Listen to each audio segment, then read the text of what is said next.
வணக்கம். நம்ம இப்ப இந்த வீடியோல என்ன பார்க்க போறோம் அப்படின்னா, இன்கம் டாக்ஸ்ல நவம்பர் 2024 கொஸ்டின் பேப்பர்ல கேட்ட 10 மார்க் ப்ராப்ளம் தான் இப்ப நம்ம இந்த வீடியோல பார்க்க போறோம். இது பாத்தீங்கன்னா இன்கம் ஃப்ரம் salary சாப்டரோடது. எஸ் ப்ராப்ளம் பார்க்கலாமா? Mr. Gauthaman is working in a public company at Chennai. He has furnished the following particulars of his salary income for the previous year 2024-25. Compute his taxable salary. Okay, கௌதம்ன்றது public கம்பெனில work பண்றாரு, சென்னையில work பண்றாரு. அவரோட salary information எல்லாம் கொடுத்திருக்காங்க. பேசிக் salary per month 8,000. DA 75% is forming part per month 4,000. Bonus per annum 6,000. Educational allowance for his 2 children per month 600. CCA per month 1,000. Medical allowance per month 600. Entertainment allowance per month 1,000. He is provided with rent-free accommodation. The rent paid by the employer is rupees 2,000 per month. Cost of the furniture rupees 20,000. Professional tax paid by him rupees 1,400. He contributes 15% of his salary towards RPF. His employer also contribution as equivalent amount. Interest on PF credited at 12% is rupees 2,640. இப்ப பாருங்க, இந்த ப்ராப்ளம்ல நமக்கு வந்து என்னென்ன information கொடுத்திருக்காங்க அப்படின்னா, பேசிக் salary, DA, bonus, educational allowance, CCA, medical allowance, entertainment allowance எல்லாம் இருக்கு. இதெல்லாம் பாத்தீங்கன்னா அலவன்ஸ்ல உங்களுக்கு வந்துடும். அண்ட் ரெண்ட் ஃப்ரீ அகாமடேஷன் அவருக்கு ப்ரொவைட் பண்றாங்க. அண்ட் அந்த ரெண்ட் பாத்தீங்கன்னா எம்ப்ளாயர் எவ்வளவு பே பண்றாரு, 2,000 per month பே பண்றாரு. அப்ப இதுல இருந்து என்ன தெரியுது அப்படின்னா, அந்த ப்ராப்பர்ட்டி வந்து எம்ப்ளாயர் ஓன் பண்ணல, ஹையர் தான் பண்ணிருக்காரு அப்படின்னு தெரியுது. அதாவது ரெண்ட் ஃப்ரீ அகாமடேஷன்ல எம்ப்ளாயர் ஓன் பண்ணாரு அப்படின்னா அதுக்கு நமக்கு ஒரு ட்ரீட்மெண்ட் இருக்கு. அண்ட் அதுவே ஹையர் பண்ணாரு அப்படின்னா அதுக்கு ஒரு ட்ரீட்மெண்ட். அப்ப ஹையர் பண்ணிருக்காரு அப்படின்னும் போது rent of the house, okay, எவ்வளவு அவர் ஹையர் பண்ணிருக்காரோ அந்த 2,000 per month இல்லையா, அந்த 2,000 per month or 10% of salary. Okay, 10% of salary அப்படின்னும் போது எதெல்லாம் எடுக்கலாம் அப்படின்னா, இந்த பேசிக், DA அண்ட் இந்த அலவன்ஸ் எல்லாம் எடுக்கலாம். Taxable portion of allowances, all allowances. அப்புறம் DA பாத்தீங்கன்னா ஃபார்மிங் பார்ட் எடுக்கலாம். ஓகே, இதெல்லாம் தான் வந்து salary for the purpose of RFA. அது மட்டும் இல்லாம காஸ்ட் ஆஃப் ஃபர்னிச்சர் இருக்கு. அப்ப அதுக்கு ஒரு 10% வந்து சார்ஜ் பண்ணலாம். அப்புறம் professional tax paid by him rupees 1,400 அப்படின்னு சொல்லியிருக்காங்க. பெய்ட் பை ஹிம் அப்படின்னு சொன்னது இங்க எம்ப்ளாயரை மீன் பண்றாங்களா இல்ல எம்ப்ளாயியான்னு தெரியல. இது வந்து ஒரு வேக் இருக்கு இந்த இதுல. ஏன்னா ப்ரொஃபஷனல் டாக்ஸ் பெய்ட் பை ஹிம்னு சொல்லி கொடுத்துட்டாங்க. இங்க பாத்தீங்கன்னா உங்களுக்கு the rent paid by employer அப்படின்னு ஸ்பெசிஃபை பண்ணிட்டாங்க. ஓகே, அப்ப எம்ப்ளாயர் அப்படின்னா அந்த எம்ப்ளாயர்ன்ற வார்த்தை வந்து சொல்லியிருப்பாங்க.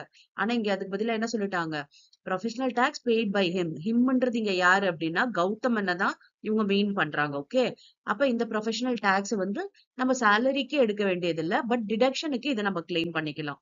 அப்புறம் பாத்தீங்கன்னா RPFக்கு வந்து 15% ஆஃப் சேலரியில கம்ப்யூட் பண்ணணும். And salary for the purpose of RPF என்னென்ன அப்படின்னா, நமக்கு salary, அப்புறம் வந்து DA enters, salary in the sense பேசிக்க சொல்றேன், அண்ட் DA enters, அதாவது entersன்றது என்னன்னா அந்த 75% தான் எடுத்துக்கணும். அதுக்கப்புறம் பாத்தீங்கன்னா commission on turn over. Commission on turn over இங்க இல்ல. சோ நம்ம அதை விட்டுட்டு இந்த ரெண்டு பேசிக் சேலரியும் DAவையும் நம்ம எடுத்துக்கலாம். ஓகே, அதுல 15%, ஆனா எக்ஸம்ஷன் நமக்கு 12% இருக்கு. அது எவ்வளவுன்றத கால்குலேட் பண்ணிக்கலாம். அதுக்கப்புறம் இன்ட்ரெஸ்ட் ஆன் PF கிரெடிட்டட் அப்படின்னு கொடுத்துருக்காங்க. இப்ப PF பாத்தீங்கன்னா அதுக்கு இன்ட்ரெஸ்ட் கொடுத்துருக்காங்க. 12% அமௌண்ட் எவ்வளவு அப்படின்னா 2,640. இதுல நம்ம 9.5% எக்ஸம்ஷனா கிளைம் பண்ணிக்கலாம். எஸ், இப்ப இந்த ப்ராப்ளம் போடலாமா? ஓகே, ஃபர்ஸ்ட் பேசிக் சேலரி எழுதிக்கலாம். 8,000 per month. அப்போ இயருக்கு பாத்தீங்கன்னா 8,000 into 12, 96,000 ஆயிடுச்சு.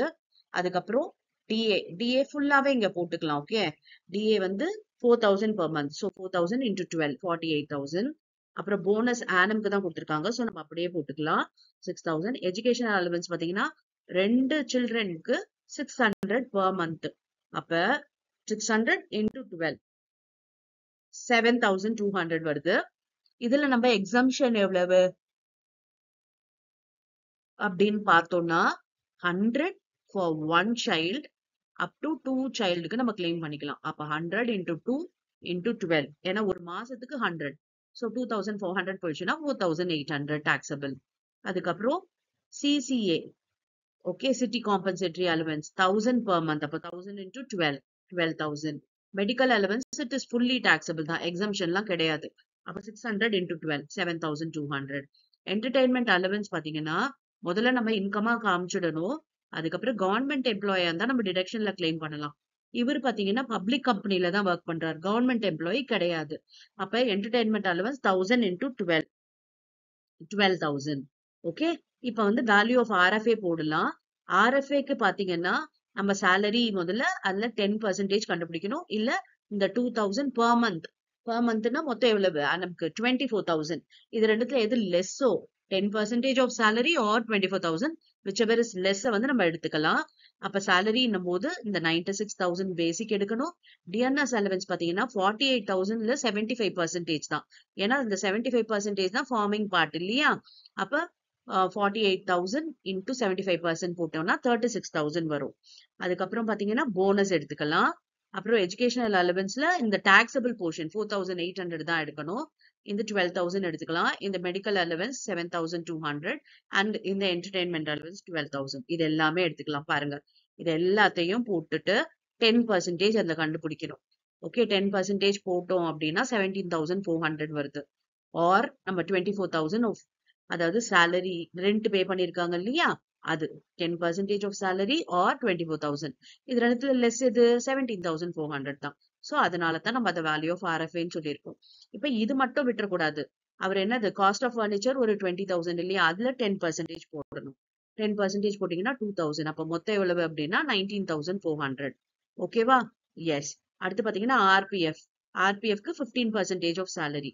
சாலரினா இந்த 96,000 பிளஸ் என்டர்ஸ் தான். அப்ப 48 கிடையாது, 36. அதுல 15% போட்டோம்னா 19,800 வருது. நமக்கு எக்ஸம்ஷன் 12%. இதே இதுல நம்ம 12% கண்டுபிடிக்க போறோம். பாத்தீங்கன்னா 15,840. சோ நம்ம அதை சப்ராக்ட் பண்ணிட்டோம் அப்படின்னா 3,960 வருது. இப்ப இன்ட்ரெஸ்ட் இருக்கு இல்லையா, இந்த PFல 12%ஓட வேல்யூ 2,640. அதை எழுதிக்கலாம். இதுல 9.5% வந்து exemption. So 2,640 into 9.5 divided by 12. Because 12% ஓடது தான் இந்த அமௌண்ட். நமக்கு 9.5க்கு எவ்வளவு அப்படின்னு கண்டுபிடிச்சீங்கன்னா 2,090 வருது. சோ அதை சப்ராக்ட் பண்ணா 550 தான் இன்ட்ரெஸ்ட் ஆன் PF. அப்ப இது எல்லாத்தையும் ஆட் பண்ணலாம், நமக்கு கிராஸ் சேலரி கிடைக்கும். பாருங்க, 2,09,910. இப்ப இந்த கிராஸ் சேலரியில நம்ம ஸ்டாண்டர்ட் டிடக்ஷன் 50,000 போட்டாச்சு. அதுக்கப்புறம் வேற என்ன டிடக்ஷன் இருக்கு அப்படின்னா, இந்த ப்ரொஃபஷனல் டாக்ஸ் பே பண்ணியிருக்காரு இல்லையா, எம்ப்ளாயர் பே பண்ணாலும் சரி, எம்ப்ளாயி பே பண்ணாலும் சரி, நம்ம இதை டிடக்ஷனா கிளைம் பண்ணலாம்.